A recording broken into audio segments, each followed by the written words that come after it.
Hello dear viewers, मैं हूं मधु और स्वागत है आपका मेरे चैनल ट्विंस मामा में। पेशे से मैं एक फिजियोथेरेपिस्ट हूं और ट्विन बॉयज़ की मम्मा।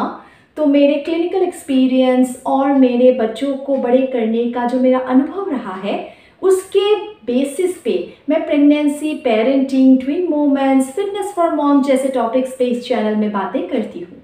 कोरियोडेसिडुअल सेपरेशन नामक एक टर्म के बारे में, जो कि आपके अल्ट्रासोनोग्राफी रिपोर्ट्स में अक्सर दिखता है in the early stage of pregnancy, उसके बारे में मैंने जो चर्चा की थी उसको व्यूवर्स ने काफ़ी पसंद किया है। और उसमें कई बार व्यूवर्स ने मुझसे क्वेश्चन पूछा हुआ है अबाउट कोरियोडेसिडुअल रिएक्शन।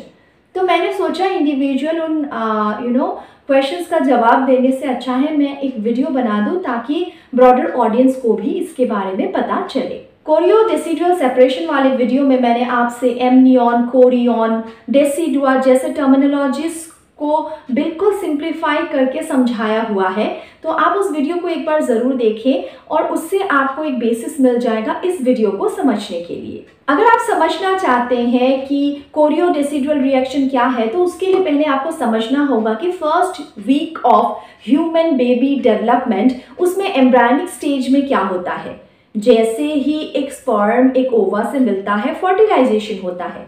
फर्टिलाइजेशन के करीब 30 घंटे के भीतर ये जो एक जाइगोट होता है उसका फॉर्मेशन होता है। जाइगोट एक सिंगल सेल होता है और इसके आगे इस सेल की मल्टीप्लिकेशन होती है, यानी ये अलग अलग कई सेल बनाता है। ठीक है, इसकी डिवीजन होनी शुरू हो जाती है और इस तरीके के जो भी सेवरल सेल्स बनते हैं उनको ब्लास्टोमियर्स कहा जाता है। और फिर ये कॉम्पैक्ट सा स्ट्रक्चर बनाते हैं जिसे मोरूला कहा जाता है। ये मोरूला कवर्ड होता है by a layer of glycoprotein जिसे कहा जाता है जोना पेलुसिडा।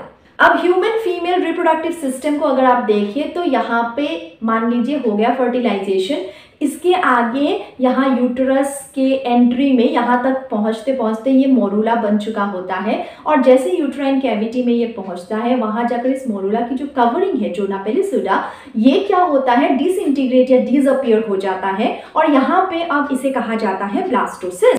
और ब्लास्टोसिस्ट इसके आगे 6 से 10 दिन के भीतर यूट्रस के अंदर जो लेयर होता है एंडोमेट्रियम, वहाँ पे अटैच होना शुरू हो जाता है।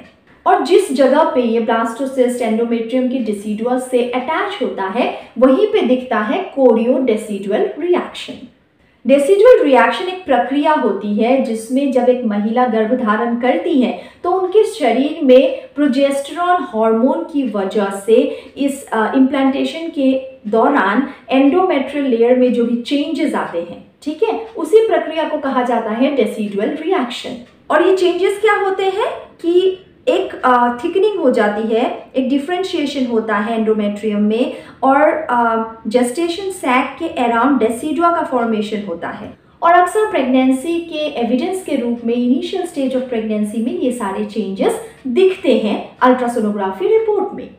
So कहा जा सकता है decidual reaction is a feature seen in very early pregnancy where there is thickening of the endometrium around the gestational sac which is seen as an echogenic rim in the ultrasound।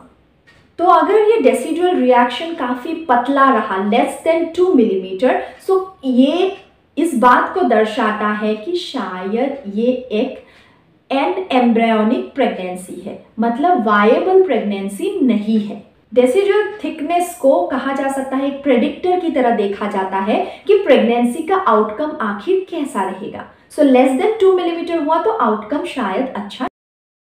Miscarriage के chances हो सकते हैं, viability नहीं रहती। और अगर by chance ये आगे बढ़ भी गया प्रेगनेंसी, तो हो सकता है आगे जाकर प्री टर्म लेबर हो या फिर आगे जाकर कुछ अन्य कॉम्प्लिकेशंस भी हो, जैसे कि इंट्रा यूटेराइन ग्रोथ रिस्ट्रिक्शन। तो बस सिंपल वर्ड्स में आप ये समझ लीजिए कि less than 2 millimetre is not good.